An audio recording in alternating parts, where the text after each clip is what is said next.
Please subscribe my channel. I had been counting the days in silence, 14 in total. 14 days where the space between us had grown thicker than walls, where every look she gave me was polite but distant, every word measured but empty. It started small, or maybe it didn't.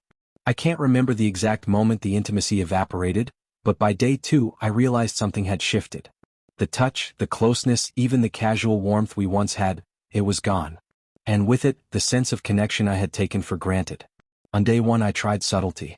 I leaned closer at night, brushing my hand across hers, hoping she'd respond. She didn't. Not once. I tried jokes, gentle teasing, casual conversation with undertones of warmth. Polite, careful, distant. That's all I got. By day 3 I knew this wasn't a temporary lapse. She had pulled away, and whatever caused it, she wasn't addressing it, or even acknowledging it. Day 5 I stopped initiating. Not out of anger but observation.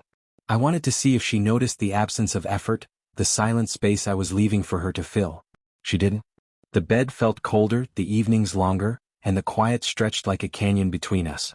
It was in that quiet that I started noticing other things: how she moved around the house without checking in, how her focus seemed elsewhere, how she smiled at her phone in ways that didn't involve me. Every small detail was a confirmation I didn't want but needed. By day 7 the frustration was almost tangible.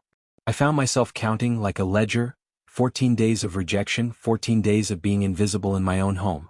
I wasn't looking for pity or attention, only the acknowledgement that we were a team, that intimacy wasn't a transaction but a shared space. Yet she moved as though nothing had changed, and in that denial, the imbalance between us became painfully clear. On day 9 I caught myself replaying our early days in my mind, how quickly we could fall into laughter, into touch, into effortless closeness. I remembered the way she used to rest her head on my shoulder, the casual brush of hands in the kitchen, the way even a glance could spark a conversation without words. And here we were, 14 days later, a home full of silence and avoidance. It hit me: intimacy is not a static thing. It is alive. It requires tending. And hers had withered, apparently without notice, without care. Day 12 arrived with a quiet tension. I could feel it in the air. Not the kind of tension that explodes into argument, but the kind that makes breathing feel measured, walking calculated.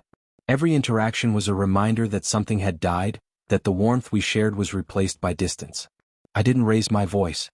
I didn't complain. I observed, and in observation I saw everything. And then came day 14. I watched her, expecting nothing but hoping for a flicker of awareness. A small gesture, a glance, anything. But nothing came. I realized then that this wasn't about misunderstanding. This wasn't about a busy week or fatigue. It was deliberate, conscious.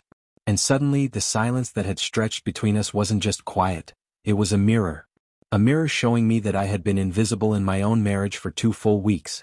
Morning on day 15 arrived with clarity. Not anger, not despair, clarity. I had been patient, respectful, careful. I had given space, I had observed, I had withheld my own desires in the hope of fostering reconnection. And in return the pattern persisted. The distance remained, unchanged, unacknowledged. That's when she asked for money. Just like that. As if nothing had transpired. As if 14 days of cold silence meant nothing. My first instinct was disbelief. The audacity was staggering and the timing, impeccable. It was the perfect contrast, her emotional withdrawal juxtaposed against her financial expectation.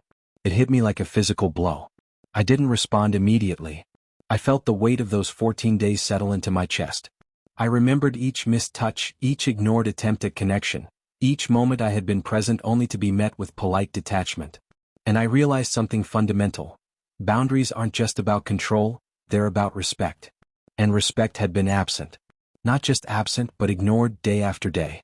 Now here she was, asking for money, expecting compliance without accountability. That's when I found my voice, my clarity. The words I chose weren't loud or explosive. They were measured, deliberate, heavy with the weight of 2 weeks of observation. And in that delivery I finally saw the stunned reaction I had anticipated. Not anger. Not tears. Stunned.